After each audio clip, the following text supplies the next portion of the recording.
So, how difficult was last year when you weren't able to play in this game? When you were watching, how difficult was that to see the defense kind of collapse the way they did? And you couldn't do anything about it. Yeah, it was tough. Me and Sheehy were battling some injuries last year, so we unfortunately didn't get to play. And kind of just watching the whole thing go down, and you always think to yourself, if you can make an impact, even if you're hurt or things like that. And it was tough, but I was there for the guys. The guys who did play did an amazing job. So you can't take anything away from them. But it's definitely a good feeling that I know I'll play this year, so it'll be good. I can't remember. Did you travel last year to the game? Yeah, I did warm-ups and everything, but I was still dealing with high ankle sprain. So I guess you were watching it. Were you on the sideline? Yeah. What's the worst part about it? I would say just not getting to play. Obviously it was bad that we lost, but just not getting to have that experience to play in the game. When we went there in 2014, I got like 2 or 3 snaps, so it was tough, but at the same time, I still learned a lot. I was still trying to be there for everybody. I definitely used it as a learning experience. What were your emotions like going from up big early and watching your teammates be happy to seeing it kind of fade away? It's tough, but at the same time, you just try to be there for your guys and try to coach up anything that you see from the sideline. Just try to be an extra pair of eyes out there and things like that. How does Barrett's injury affect what you do preparation-wise, or when you might have to prepare for 2 quarterbacks? Oh, it doesn't change anything. He's like one of the best quarterbacks we've ever gone against. He's a great player no matter what. He's got that competitive factor to him, so we just got to make sure we prepare for him and whoever's going to play quarterback. What did you guys learn about facing him last year that you can take into this game? Just that in terms of pass rush, you really got to stay in your lanes. He's a guy who can beat you with his arm as well as his legs. So it's just a guy you got to be ready for in all facets of the game. Okay.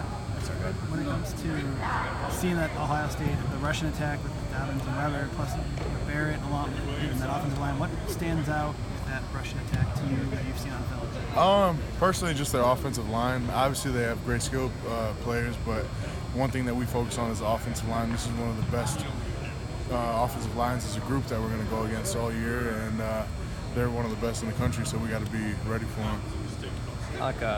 Are you and Connor kind of coming into this game with like an extra edge or chip on your shoulder after not playing in last year's game? Are you like a little extra excited to get it out there this week? Yeah, we actually talked about it on Monday. I made a comment to him. I was like, man, this time last year you had a broken arm and I had a high ankle sprain. But it's good that we're here now. We definitely are excited, but at the same time, you want to kind of just stay and play within yourself, not try to be someone who you haven't been all year. Just try to do your job. Since he likes to talk so much, did he respond to you when you mentioned that? Yeah. We talked about it. I can't remember what he said, but yeah, he talked to me. Did you feel like I forgot what I was going to say. Oh, no worries. It was off the last question. I'll think of it in a second. What's the difference with the Haskins at quarterback? What'd you say? With their backup quarterback who was in last week, the difference between him and Barrett? They're real similar players. They both have good arms, good legs, and you just got to be ready for them in terms of just pass rush lanes, knowing when to transition to play action and things like that. I remember now.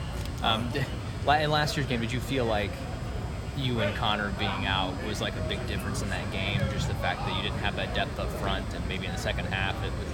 Yeah, it kind of hurt us that we didn't have that depth, but at the same time, the guys who did play did a great job.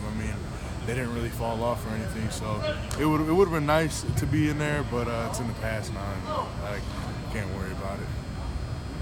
When it comes to just with what's on the line, like how's this team staying focused and just, it's the biggest game of the year. Could be, some people have said, the biggest in the program's history. How are you guys maintaining what you guys need to do to win on Saturday? Just doing what we've been doing all year. This whole year we've just kind of been focused on ourselves, not really falling into the outside noise and things like that, and just keeping everything in house and trying to just focus on what you got to improve on every day from yesterday and what you can do to be a better player. Alec, I'm sure you expected this defense to be really good again this year, but some of the things you've done, you're number one in a ton of statistical categories. The dominance you guys have shown this year, does that even kind of surprise you guys a little bit, just how good you've been? Not really. We don't really look at those stats. Once in a while you'll see them on like Twitter or something, but it's not like every game after we're looking to see how we like our stats and everything like that. You guys usually tell us, but I think the biggest thing I've learned from playing in this defense is just how fun it is, and that's kind of the thing that a lot of people don't realize unless you're in it, is how much fun we have.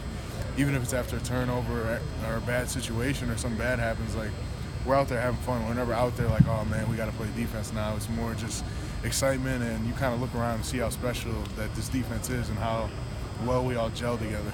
Alec, would you be surprised if Paul is named Coach of the Year? No, I think he's the best coach because he's my coach and he's doing good. But no, he's one of those guys that really cares about us. You can tell a lot of coaches like call themselves players coaches, but not a lot of them are. And this is one of those guys who really does care about us and the program at the same time, and isn't too worried about what's going on the outside. You don't really see him on Twitter or anything doing all that kind of stuff. He's kind of an old school guy, and I think he's done a great job. Also, you mentioned that he's not on Twitter. Some coaches like to lead their teams onto the field. He seems to be one of those guys who stays in the background. Do you guys appreciate that, or do you care? I don't really care. I would say the biggest thing that I appreciate about him, and kind of just one thing I've noticed about him these past couple of years, is that whenever someone's talking, he's like fully locked into whoever's talking, whatever they're saying. You know, when we have team meetings, we'll usually have a guy get up and do a quote, or a guest speaker, or a different coach will get up there and talk, and they'll be talking, and I kind of sometimes look around to see kind of just who's paying attention, things like that. And I always see him, and he's always, no matter what, just locked in. And he really just is one of those guys who gives you his full attention, really tries to soak in anything that anyone's saying, and I think it makes him a better coach. How about Coach Leonard being up for the Assistant of the Year award first year? He deserves it too. He's doing a great job. I mean, you guys tell us our stats all the time, so he must be doing a good job. What makes him so special as a coach? I would say, again, that he cares about us. He's another guy that cares about us and how the defense is run. He's not one of those guys who really needs his face in all the lights and needs all the credit. He wants just to see us succeed and us do well. What have you seen from him? About fun, having fun out there. Is part of that being excited to be like, the top defense in the Big Ten going up against the top offense and kind of seeing how that plays out? Oh, I didn't even know that. Yeah, it's just fun to be out there. Like I said, it's just fun playing with these guys. Each guy has a different personality. Some are more introverts, some are more extroverts. But when we get out there and play, we all just mesh so well. So it's not necessarily fun because we are the #1 defense. It's